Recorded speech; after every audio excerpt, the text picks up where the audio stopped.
jauh, hiduplah seorang gadis yang sangat cantik. Ibu Cinderella sudah lama meninggal. Itulah mengapa dia diasuh oleh ayahnya. Suatu hari saat ayah Cinderella menikah lagi, hidupnya berubah drastis. Istri baru ayahnya dan kedua saudara tirinya pindah ke rumah Cinderella. Sejak pertama kali bertemu, ibu tirinya tidak tahan melihat Cinderella. Ibu tiri dan kedua anaknya sangat cemburu akan kebaikan hati Cinderella. Saudari tirinya tidak secantik dirinya, sementara saudara tirinya membenci Cinderella karena ayahnya sangat menyayangi Cinderella. Suatu hari, karena suatu pekerjaan, ayah Cinderella harus pergi jauh. Dan itulah pertama kali ibu tiri dan kedua anaknya mengubah hidup Cinderella menjadi neraka.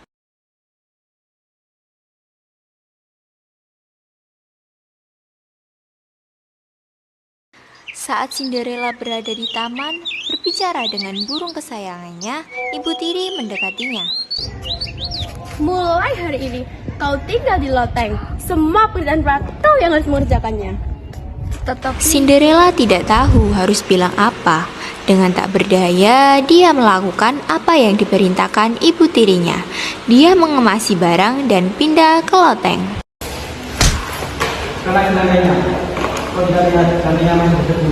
Sejak hari itu, Cinderella mulai melakukan semua pekerjaan rumah sendiri. Dia sering sangat kelelahan, tetapi ibu tiri dan anak-anaknya tidak kasihan dengan Cinderella. Cinderella tidak punya teman selain tikus dan burung yang selalu datang ke jendelanya. Hari-hari berlalu. Suatu hari ada suatu pengumuman di kota dari pihak kerajaan. Pangeran kita mengadakan pesta dansa di istana. Semua gadis yang siap menikah diundang ke istana dansa ini. Begitu saudari tiri mendengar undangan ini, dia lari ke rumah dan memberitahu ibu dan saudaranya. putriku pasti akan jadi perempuan yang paling cantik. Dan pangeran pasti akan memilihmu untuk jadikan istrinya. Kita harus membeli pakaian baru untuk datang ke pesta. Ayo kita belanja. Ibu tiri dan anaknya meninggalkan rumah. Mendengar pembicaraan mereka, Cinderella menyaksikan di sana dengan sedih. Persiapan pesta dansa berjalan berhari-hari, dan akhirnya hari besar pun tiba. Saudari tiri bangun sangat pagi dan dia memanggil Cinderella. Cinderella, kemarilah. Yes, bentar aku datang. Sepanjang hari itu, Cinderella membantu ibu tiri dan anaknya untuk bersiap-siap. Menjelang malam, mereka sudah siap untuk pergi ke pesta. Putriku sangat cantik sekali dan putraku juga sangat tampan. Sempurna sekali. Cinderella memberanikan diri dan bertanya kepada ibu tiri. Apakah aku bisa ikut ke pesta dansa juga? Siapa kau? Ya, katanya semua gadis muda bisa datang. Ini kawanmu, pangeran menjadi istri bukan pembawa sepertimu. Ibu tiri dan anak-anaknya pergi ke istana dan Cinderella menangis di rumah sendirian.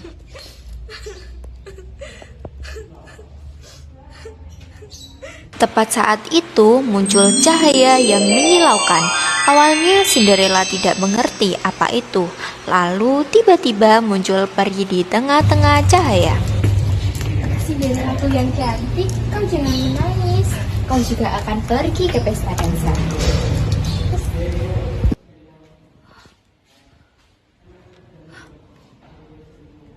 Apakah aku boleh ikut? Lihatlah penampilanku.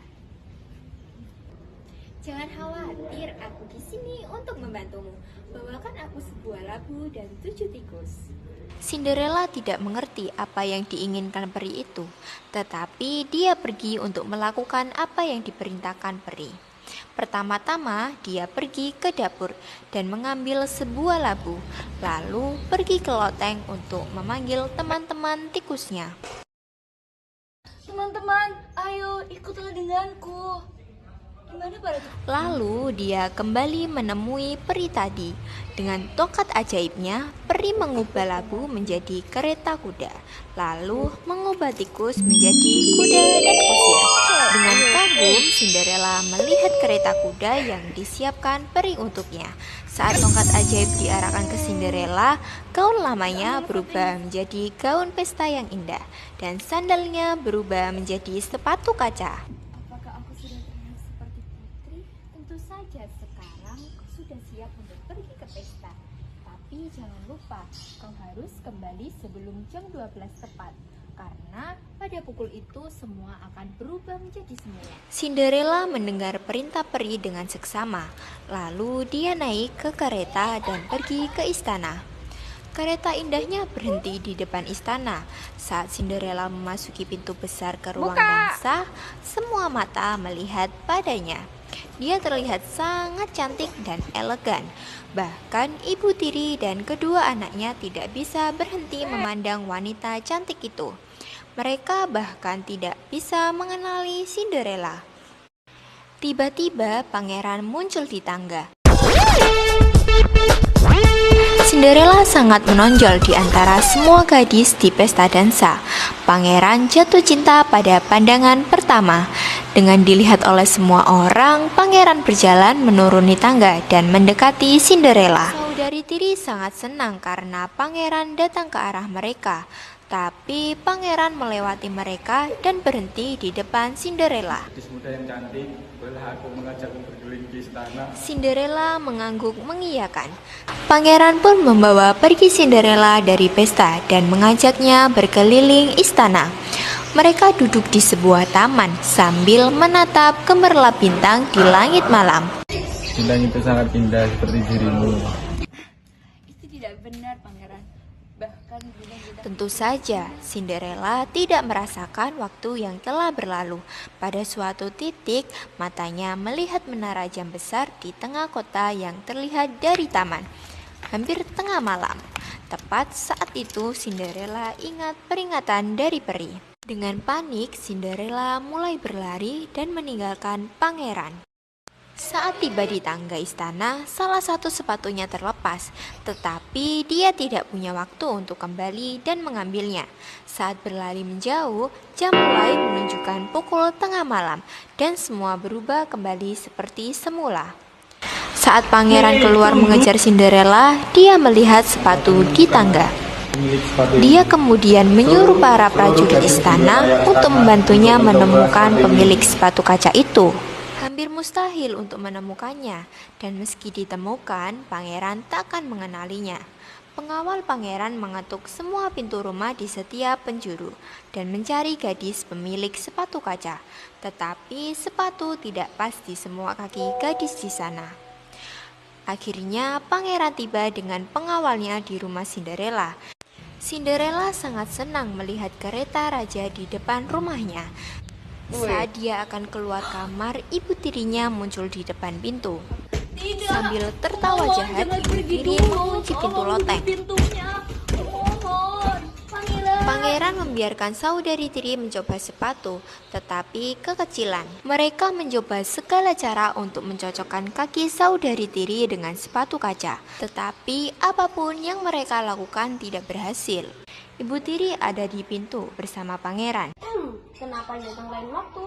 Putriku sedikit kelelahan dan kakinya membengkak. Upaya terakhir Cinderella adalah kabur lewat jendela, tetapi terlalu tinggi, jadi dia mulai menangis. Melihat Cinderella menangis, teman-teman tikusnya datang dengan membawa kunci yang sudah dicuri dari ibu tirinya. Tiba-tiba Cinderella muncul dari dalam dan berlari menuju pangeran. Kumohon, jangan pergi dulu. Aku juga ingin mencoba sepatu kaca itu. Ibu tiri dan anak-anaknya tertawa histeris. Saat Cinderella mencoba sepatu itu, semua orang kaget karena sepatu itu pas dengan saat pangeran menatap mata Cinderella, dia langsung tahu bahwa dialah wanita cantik yang ada di pestanya. Menerima tawaran pangeran. Mereka menikah dan hidup bahagia selamanya.